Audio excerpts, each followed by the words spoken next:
जोहार। आइए जानते हैं झारखंड की मुख्य खबरें सिर्फ 5 मिनट में। लेकिन उससे पहले अगर आप चैनल पर नए हैं तो चैनल को सब्सक्राइब जरूर कर लें। घाटशिला उपचुनाव में प्रचार के दौरान मुख्यमंत्री हेमंत सोरेन ने बीजेपी पर जबरदस्त हमला बोला। उन्होंने कहा, बैल हमारा, खेत हमारा, लेकिन हल जोत रही है बीजेपी। उन्होंने तंज कसते हुए कहा कि बीजेपी का उम्मीदवार ऐसा बैल है जिसने झामुमो का खाया पिया और अब बीजेपी के खेत में हल चला रहा है। मुख्यमंत्री ने जनता से कहा कि इस बार झामुमो को जिताएं, क्योंकि बीजेपी सिर्फ लोगों को भ्रमित करने का काम कर रही है। उन्होंने कहा कि उनकी सरकार ने झारखंड की जनता के लिए जो काम किए हैं वो किसी ने नहीं किए। राज्य में सर्द हवाओं ने मौसम का मिजाज पूरी तरह बदल दिया है। सुबह और शाम के वक्त अब बिना जैकेट के निकलना मुश्किल हो गया है। रांची, धनबाद, बोकारो और जमशेदपुर में तापमान में गिरावट दर्ज की जा रही है। मौसम विभाग ने बताया कि रांची का न्यूनतम तापमान बढ़कर 17.4 डिग्री सेल्सियस हो गया है, जो सामान्य से 2.4 डिग्री ज्यादा है। हालांकि दिन में हल्की धूप निकल रही है, लेकिन शाम होते ही ठंडी हवा लोगों को कंपा रही है। राजनीतिक मंच से टाइगर जयराम महतो ने बीजेपी और झामुमो दोनों पर जोरदार हमला किया।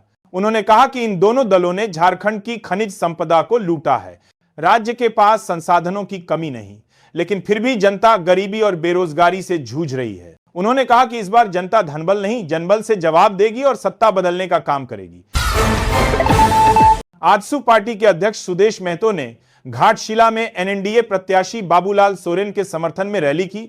उन्होंने कहा कि झामुमो अंग्रेजों की बांटो और राज करो वाली नीति पर चल रही है।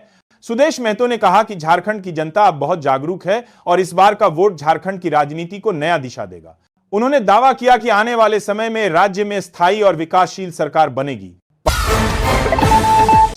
विपक्ष के नेता बाबूलाल मरांडी ने मुख्यमंत्री द्वारा सेवानिवृत्त आईपीएस अनुराग गुप्ता से इस्तीफा लेने के फैसले को सही ठहराया।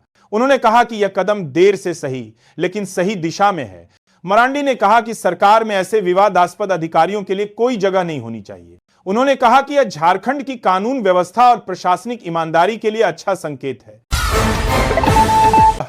झारखंड के इतिहास में पहली बार एक महिला डीजीपी बनी है। वरिष्ठ आईपीएस अधिकारी तथाशा मिश्रा ने शुक्रवार को प्रभारी डीजीपी का पदभार संभाला।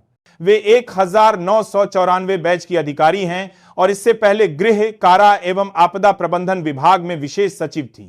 पदभार संभालने के बाद उन्होंने मुख्यमंत्री हेमंत सोरेन से मुलाकात की और राज्य की सुरक्षा व्यवस्था को और सशक्त बनाने का भरोसा दिया। सुप्रीम कोर्ट ने सभी राज्यों को आदेश दिया है कि स्कूल, कॉलेज और अस्पतालों के आसपास से आवारा कुत्तों को हटाया जाए। यह आदेश इसलिए दिया गया है ताकि लोगों, खासकर बच्चों की सुरक्षा सुनिश्चित हो सके और सड़कों पर हादसों की संख्या कम हो। झामुमो महासचिव विनोद पांडे ने कहा कि बीजेपी के आरोप सिर्फ झूठ और भ्रम फैलाने के लिए हैं। उन्होंने कहा कि जब से बीजेपी सत्ता से बाहर हुई है, वह सिर्फ अफवाह फैलाने और जनता को गुमराह करने में लगी है। विनोद पांडे ने कहा कि हेमंत सरकार ने सिर्फ 1 साल में ऐतिहासिक फैसले लिए हैं, जैसे नियोजन नीति, स्थानीय नीति, महिलाओं को 33% आरक्षण, किसानों के कर्ज माफ करना और आदिवासी अधिकारों की रक्षा करना। घाटशिला उपचुनाव में झारखंड लोकतांत्रिक क्रांतिकारी मोर्चा के नेता जयराम महतो लगातार जनसंपर्क अभियान में जुटे हैं। वह गांव-गांव जाकर लोगों से मिल रहे हैं, नुक्कड़ सभाएं कर रहे हैं और जनता से अपने प्रत्याशी रामदास मुर्मू को जिताने की अपील कर रहे हैं। उन्होंने कहा कि झारखंड की राजनीति को अब नई दिशा देने की जरूरत है। बिहार के औरंगाबाद में प्रधानमंत्री नरेंद्र मोदी ने राजद और महागठबंधन पर जमकर हमला बोला। उन्होंने कहा कि अगर तेजस्वी यादव की सरकार आई तो बिहार में फिरौती और गुंडाराज का दौर फिर लौट आएगा। प्रधानमंत्री ने कहा कि जनता अब दोबारा वैसा दौर नहीं देखना चाहती।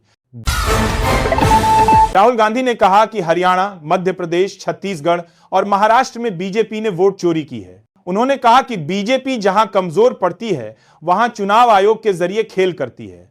उन्होंने जनता से कहा कि इस बार बिहार में ऐसा सबक सिखाएं कि बीजेपी दोबारा ऐसा कदम उठाने से पहले 100 बार सोचे। झारखंड की महिलाओं के लिए बड़ी खबर है। राज्य सरकार जल्द ही नवंबर महीने की राशि लाभुकों के खाते में भेजने जा रही है। पूर्वी सिंहभूम जिले में सभी तैयारियां पूरी कर ली गई हैं। दरअसल करीब 280 महिलाएं इस योजना का लाभ उठा रही हैं, जिनके खाते में 2500 प्रतिमाह भेजे जाते हैं। भाजपा सांसद निशिकांत दुबे ने कहा कि अब कांग्रेस की इतनी हिम्मत नहीं कि प्रधानमंत्री मोदी पर प्रेस कॉन्फ्रेंस कर सके। उन्होंने कहा कि कांग्रेस सिर्फ बयानबाजी करती है लेकिन मुद्दों से भाग जाती है। बोकारो जिले में वोटर लिस्ट सत्यापन का कार्य जोरों पर है। फरवरी में होने वाले विशेष समरी रिवीजन से पहले चुनाव आयोग ने 2003 की पुरानी सूची जारी की है। लोगों से अपील की गई है कि वे अपना नाम जांच लें ताकि कोई मतदाता वंचित न रह जाए।